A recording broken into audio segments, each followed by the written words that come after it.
Dynamic Success the Junior College. Enter to win. Masters in MPC and BPC. अस्सलाम वालेकुम नाज़रीन, आइए नज़र डालते हैं देश और दुनिया के खबरनामे पर। सच न्यूज के खबरनामे में आप सबका इस्तकबाल है। आज की सबसे बड़ी खबर आ रही है काशी विश्वनाथ मंदिर से, जहां पर ज्ञानवापी मस्जिद के पक्षों के बीच कोर्ट में जारी केस में मुस्लिम साइड की तरफ से पहला कदम उठा है। मस्जिद के मुस्लिम ने काशी विश्वनाथ मंदिर के 1700 स्क्वायर फीट जमीन की सौगात दी है। काशी विश्वनाथ मंदिर और ज्ञानवापी मस्जिद का मुद्दा कुछ वक्त से काफी ज्यादा चर्चों में था। बनारस कोर्ट में हिंदू और मुस्लिम की अदालती लड़ाइयां चल रही थी। इस बीच सावन के ठीक पहले मस्जिद के मुसलमान ने बाबा विश्वनाथ की एक बड़ी सौगात दी है। मुस्लिम पक्षकारों ने ज्ञानवापी मस्जिद से सटी 1700 स्क्वायर फीट जमीन मंदिर प्रशासन को दे दी है। हालांकि इस जमीन के बदले मंदिर प्रशासन ने भी मुस्लिम पक्ष को 1000 स्क्वायर फीट की जमीन दूसरी जगह दी है। मुस्लिम पक्ष के लिए फैसला इतना आसान नहीं था, क्योंकि ये जमीन ज्ञानवापी मस्जिद के ठीक सामने की है। मंदिर प्रशासन ने मुस्लिम पक्षकारों से काशी विश्वनाथ कॉरिडोर बनाने के लिए जमीन की मांग की थी। उनकी अपील पर मुस्लिम पक्षकार एक मत हुए और बीते 8 जुलाई को इस जमीन की बाकायदा रजिस्ट्री की गई है। जमीन पर 1993 के बाद अस्थायी रूप से पुलिस कंट्रोल रूम बनाया गया था। वहीं एक और बड़ी खबर आ रही है गोवा से, जहां पर गोवा में भारी बारिश के भूस्खलन की चपेट में एक ट्रेन आ गई है, जो कि पटरी से उतर गई है। सोशल मीडिया पे इसका वीडियो काफी वायरल हो रहा है, जहां एक तरफ पश्चिमी और दक्षिणी हिंदुस्तान में रिकॉर्ड तोड़ बारिश के बाद 100 से ज्यादा लोगों की मौत हो गई है। दूसरी तरफ कर्नाटक के मंगलुरु से मुंबई जा रही एक यात्री ट्रेन जुमे को गोवा में भूस्खलन की चपेट में आ गई और पटरी से उतर गई, जिसकी तस्वीरें सामने आई है। हालांकि इस हादसे में अभी तक किसी पैसेंजर के घायल होने की खबर नहीं आई है। मिली जानकारी के मुताबिक यात्रियों को सही वक्त पे ट्रेन से उतार लिया गया था। वहीं एक और बड़ी खबर आ रही है, दिल्ली में पार्टी हाई कमान से मिले हैं सीएम येदियुरप्पा के बेटे कर्नाटक के मुख्यमंत्री बीएस येदियुरप्पा। दरअसल कर्नाटक के मुख्यमंत्री बीएस येदियुरप्पा के इस्तीफे की अटकलों बीच उनके बेटे भी वाई विजेंद्र ने आज दिल्ली में पार्टी आला कमान से मुलाकात की। कुछ दिन पहले सीएम जब दिल्ली आए थे तो उस समय मीडिया रिपोर्ट्स ने बताया था कि सीएम ने अपने बेटे के लिए केंद्रीय मंत्रिमंडल में सीट मांगी है।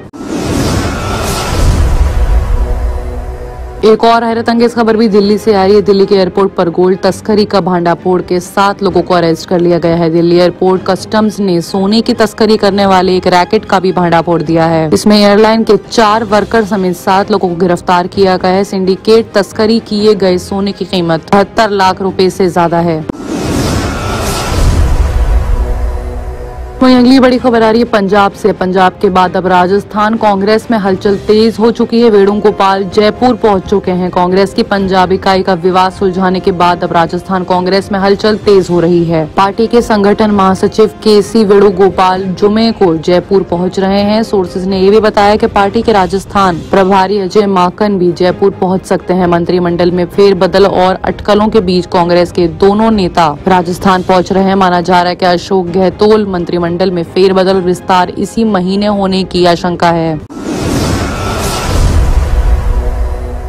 वहीं एक और बड़ी खबर आ रही है इंटरनेशनली नेशनल लेवल पे, जहां पर ओलंपिक में भारत को यानी कि हिंदुस्तान को पहला स्थान मिला है। मीराबाई चानू ने सिल्वर ओलंपिक में हिंदुस्तान ने पहला मेडल जीत लिया है। वेट लिफ्टर मीराबाई चानू ने भारोत्तोलन में महिला चस्किर्गा वर्ग में रजत पदक जीता है।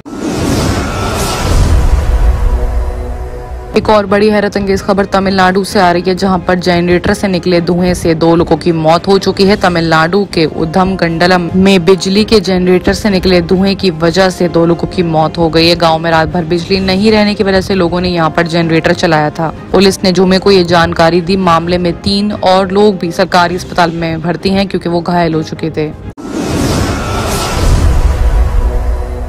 एक और बड़ी अहम खबर जम्मू कश्मीर से आ रही है, जहां पर बांदीपोरा के सुम्बल्लर इलाके में जारी मुठभेड़ हाथापाई में सुरक्षा बलों की बड़ी कामयाबी हुई है। सुरक्षा बलों ने 2 आतंकवादियों को मार गिराया है। वहां हथियार बंदूक लाइसेंस घोटाले के सिलसिले में श्रीनगर के तुलसी बाग इलाके में भी सरकारी जांच की छापेमारी चल रही है। और बात करते हैं इंटरनेशनल खबरों की, जहां पर सबसे बड़ी खबर आ रही है तालिबान से, जहां पर तालिबानियों पर आफत बनकर टूटी है अफगान सेना। बम वर्षा करके 30 से ज्यादा आतंकवादियों को मौत के घाट उतार दिया गया है। 23 जुलाई अफगान वायुसेना ने तालिबान के ठिकानों पर एयर स्ट्राइक किए हैं। इस हवाई हमले में 30 से ज्यादा आतंकवादी मारे गए हैं, जबकि 17 आतंकवादी घायल हैं। इस बात की जानकारी अफगानिस्तान गृह मंत्रालय ने दी है। मंत्रालय के बयान का हवाला देते हुए बताया गया है कि अफगानिस्तान के उत्तरी जज्जान प्रदेश की राजधानी शिबरघन के बाहरी इलाके में गब और हसन तब्बिन गांव में युद्धक विमानों की वजह से आतंकवादियों के ठिकाने को निशाना बनाने में 19 आतंकवादी मारे गए हैं और 15 से ज्यादा घायल हैं। बयान के मुताबिक हेलमंद प्रदेश की राजधानी लश्करगाह के बाहरी इलाके में वायुसेना के हमले में 2 गैर अफगान आतंकी सहित 14 तालिबानी आतंकियों की मौत हो गई है। रिपोर्ट्स के मुताबिक एयर स्ट्राइक में आतंकवादियों के 3 ट्रांसपोर्ट, 6 मोटरसाइकिल्स, 2 बंकर के साथ ही उन पर गोली बारूद बर्बाद हो गए।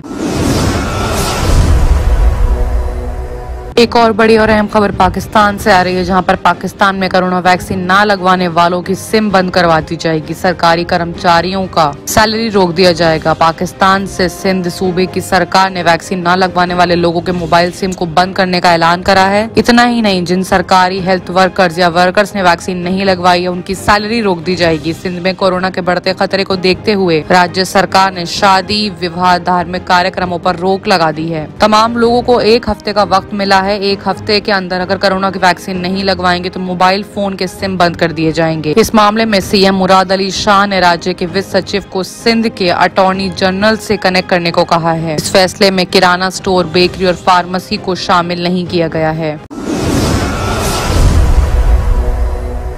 एक और बड़ी अहम खबर तालिबान से आ रही है, जिसने ऐलान कर दिया कि अफगान राष्ट्रपति अशरफ गनी के सत्ता छोड़ने तक वो शांत नहीं होगी। अफगानिस्तान के आधे जिलों पर कब्जा कर चुके तालिबान ने कहा है कि देश में शांति के लिए जरूरी है कि राष्ट्रपति अशरफ गनी इस्तीफा दे दें। उन्होंने कहा है कि हमारी नई सरकार में औरतों को आजादी होगी। तालिबान ने ये भी कहा है कि अशरफ गनी के हटने के बाद देश में बातचीत के जरिए नई सरकार बनाना होगा। तालिबान प्रवक्ता ने कहा है कि वो उस समय हथियार डाल देंगे जब गनी की सरकार चली जाएगी। तालिबान प्रवक्ता ने इस दौरान गनी को युद्ध को उकसाने वाला करार कर दिया है और इल्जाम लगाया कि बकरीद के पाक मौके पर ट्यूसडे को जो भाषण दिया है उसमें उन्होंने तालिबान के खिलाफ कार्यवाही का वादा किया था। इसमें उन्होंने कहा है कि संघर्ष विराम से पहले नई सरकार पर सहमति बने जो हमें और बाकी अफगानियों को आए और फिर कोई युद्ध नहीं होगा। बाकी की तमाम खबरों के लिए देखते रहिए सच न्यूज।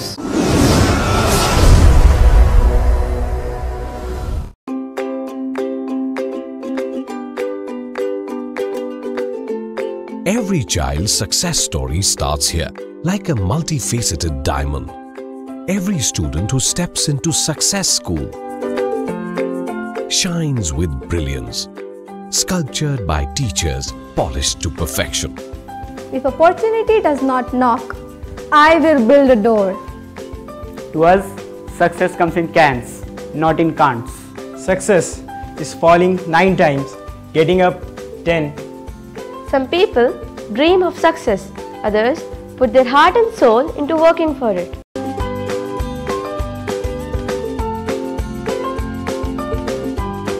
Success, finding oneself.